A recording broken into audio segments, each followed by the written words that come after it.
The call this morning, and of course she hoped she could be here, but at 89 years old, it's pretty hard for her to travel and do the things that she'd like to. So she sent a message to everyone.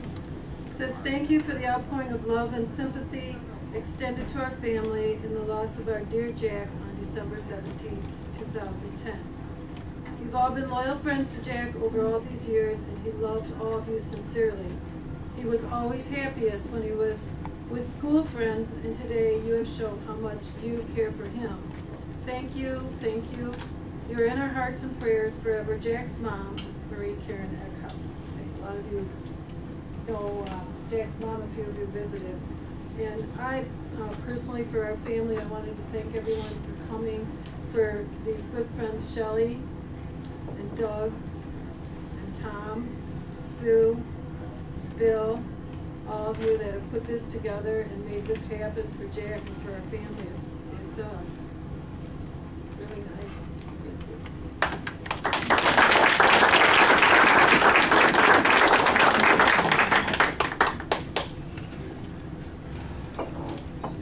Well, like many of us, I was one of the lucky ones that met Jack early on, early junior high, and something about the guy, just we made a connection. The guy had so much energy, and luckily it led to 40 plus years of friendship. And it was great. He was a great friend. We had a lot of trips and a lot of adventures over the years, and one that we reminisced about a lot was one of our senior class. The senior trip was going to Jamaica, and I remember we weren't going to do that. And I was at Silvic at the time, and I had a couple buddies that were driving to Orlando the week before the Jamaica trip. So anyways, obviously it meant that we had to take another week of vacation out of school, and we thought about it for about 2 seconds, and we went.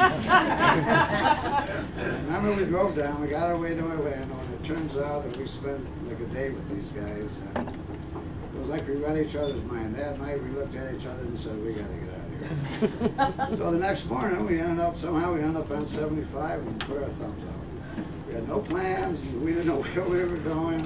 We ended up in Fort Lauderdale, and it was just the time of our lives. We had a great time, we met great people, ran into Polly down there at the time. And it was just obviously a week to remember, and the following week we knew that Tom and Donnie and Billy were all going to Daytona. So we found our way to Daytona. And we were those guys. It was just a great time. Jack and I reminisced about that forever. It was just fun. And there was a few years before he ended up moving to Alaska. He was actually living with me for a while. What he would do was go to Alaska in the summer, work there, and come back and stay with me in the wintertime. And every year he'd come back, you gotta visit me, you gotta go out with me, you gotta do this, you gotta see what it's all about. So for some obvious reason, I just couldn't do it. And finally, about 2 summers ago, Tom and I were able to go out and spend the week with him, and it was fantastic. I remember walking through the terminal, and at the end, there's Jack with the biggest smile on his face that you could believe. He was waiting for us to come out there. And so he, over the years, has learned a lot about the history of it. And he showed us everything possible. I think we made, what, 30 hours, 35 hours. We slept the rest of the time we were on the go. But it was fantastic. It was a great memory. It was something I'll never forget, and I'm sure Tom won't either. It was definitely a pleasure. But anyways, I'd like to say I'm definitely going to miss him. He's a great friend to have. He's a friend to all of us here. Jack loved life. He was an inspiration to us. Thank you. If there's anybody that'd like to come up and speak,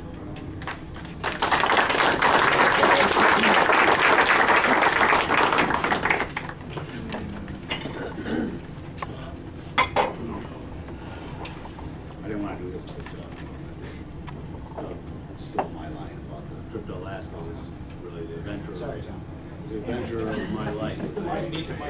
You need the mic, Tom. No, I don't want everyone to hear me. Yeah, we want to hear about the expedition. It's the Macalman Clark expedition to Alaska. Oh! Saw the pictures. It was the adventure of my life. It was one of those. things on my bucket list. I don't have a very long bucket list, but that was on there. And, Put the mic on. it doesn't work. Anyway, it was a great trip, and Jack was real happy to have people, old friends, come up. There's only 3 people, I think, from high school that ever went up there. It was me, Doug, and Bill. Went up there for a summer or 2, and he loved it up there. I don't know why, but he loved it. The summer was really cool. The winters were brutal.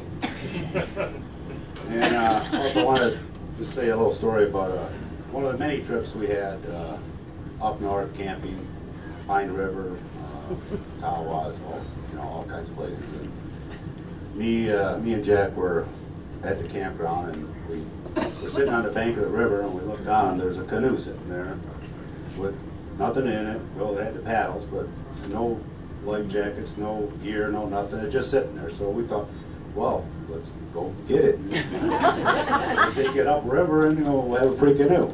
So me and Jack drag it up this big hill, the bank of the river, falling down, going through trees and crap. Get it up to the top, and we talked Doug into driving my pickup truck. We threw it in the back of the pickup truck, and the 3 of us proceed to go upriver to launch it. And we stopped at a store. Not sure for what, but it was probably beer or something. And we come out of the store, and we're sitting in the truck getting ready to go, and this guy pulls up next to us, and he's the owner of the canoe livery. And we have his canoe. He says, "Hey, that's my canoe." And we told Doug, "Hit it, let's go." Flew out of there, and we're going down these back roads, dirt roads. It's like the Dukes of Hazzard, running through the dirt roads. We get to the river, and me and Jack jump out of the truck, grab the canoe, and run to the river, and the guy's right behind us. And we got off him. He's yelling on the bank, saying something, and we're like, "See ya." So we had a nice cruise down the river, and we get back, and we left the canoe right where we found it. We climb up the hill, and there's the police waiting for us. We're the owner of the canoe. And it's like, we didn't steal it or nothing, it was abandoned as far as we're concerned. So they made us go down the hill and get the damn thing out of the river and bring it back up to the guy. And I guess we're lucky that, we didn't go to jail or anything. That's just one of the many stories I remember. And, he was the best man at my wedding, and I was supposed to be the best man at his wedding, but that never happened, unfortunately. But he was one of my best friends, and I'm going to miss him deeply, too.